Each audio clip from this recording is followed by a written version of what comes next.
well-wishers, and welcome to my channel Aspiring Minds. In today's video, we are going to deal with a beautiful poem about post-World War era, that is, the Second Coming, written by the famous poet W.B. Yeats. So grab your virtual seats and let's begin this poetic journey.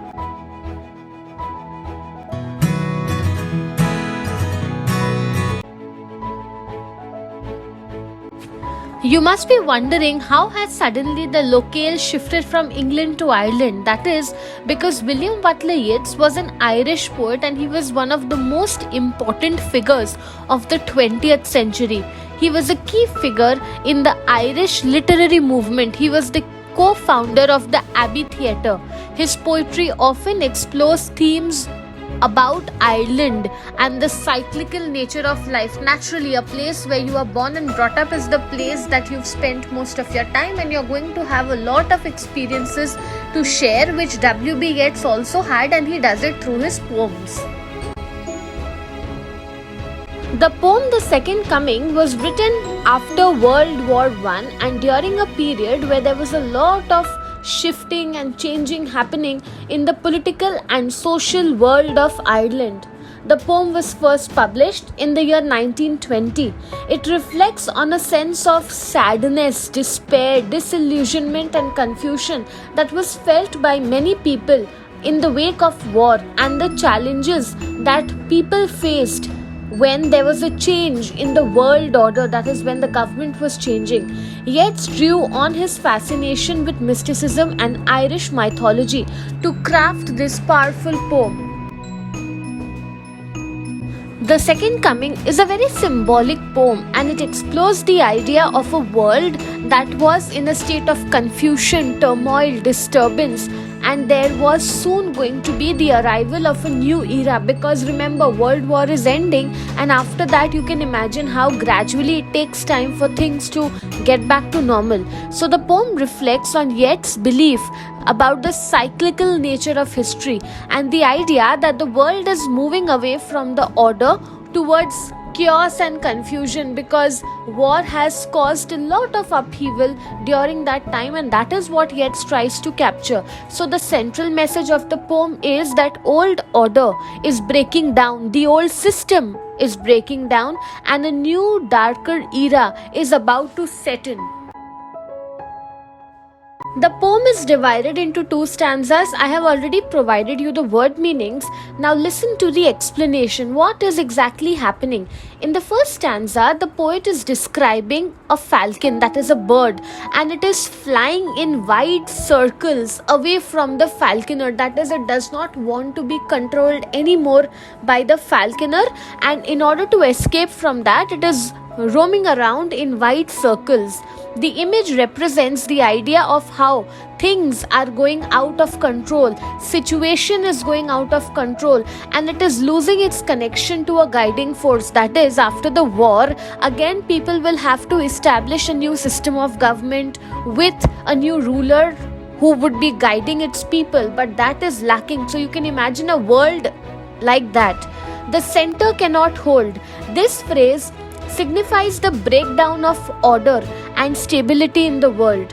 The phrase mere anarchy is loosed upon the world suggests that chaos is spreading all around and the world is now moving down into a state of chaos, disturbance, turmoil.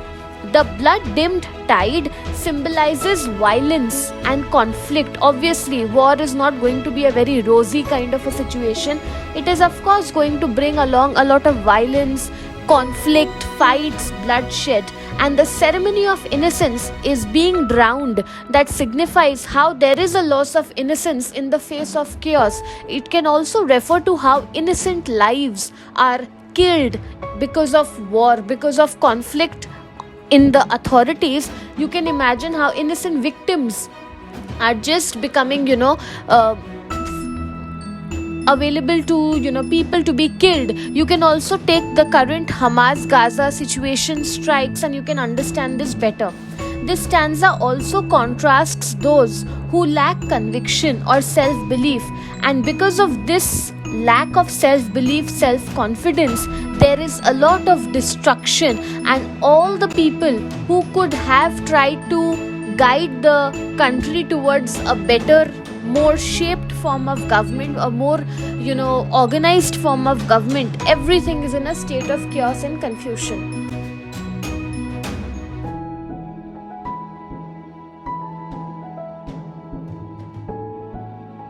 In the second stanza, the poet expresses a sense of anticipation about the future.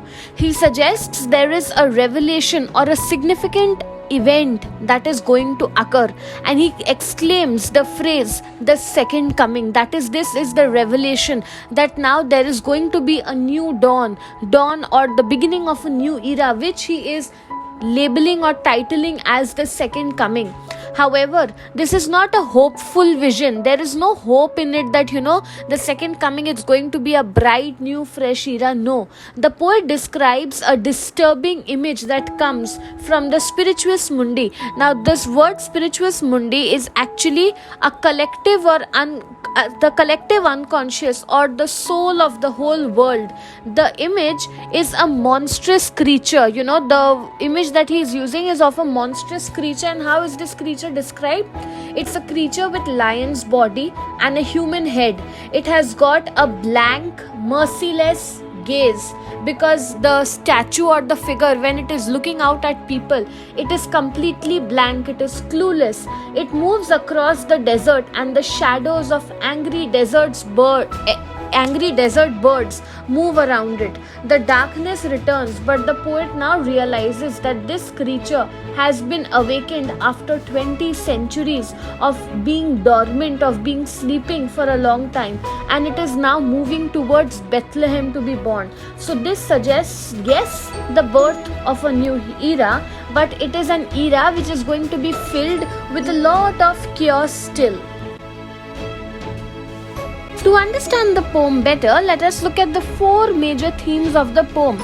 Firstly, of course, there's dissolution of order. There is breakdown of order, which is symbolized by the falcons moving around the center, and it's not staying close to the falconer, it is flying away from the falconer. So that shows how the established norms, rules and values are crumbling down, are breaking down, and there is no one at the center to guide the people after World War. Secondly, it talks about cyclical history. The poem suggests that history always takes a complete circle, with periods of order and stability followed by periods of chaos and disturbance. So this is the same pattern that Yeats tries to show through his poem, how the world is on the brink of a new era, but this era is not a positive or a progressive one. Thirdly, we see how there is mysticism and deep symbolism, because Yeats makes reference to the spirituous mundi, which adds a sense of depth to the poem. I'm soon going to explain to you what exactly this is in detail. And lastly, there is a sense of dark vision. The poem presents a dark prediction, a dark vision of the future, suggesting that the world that he is envisioning is going to be a world which is going to be filled with violence, chaos, and emergence of some kind of a monstrous force which is not going to be friendly at all with its people. In the second coming, Spiritus Mundi refers to the concept of the collective consciousness or the shared spiritual essence of humanity. It represents the idea that all of humanity shares a common sense of knowledge, and it follows the same archetypal symbols. The significance of this phrase in the poem lies in its role as being the source of an apocalyptic vision that is troubling the poet's inside, because remember, the poet is not at all hopeful when the new era is going to dawn, because it is predicting that there are going to be chaotic events that are still in store for the poet. You can also have a look at a video on war poetry that is already live on my channel to give you a better feel of what exactly is a situation during war and how it affects the lives of individuals.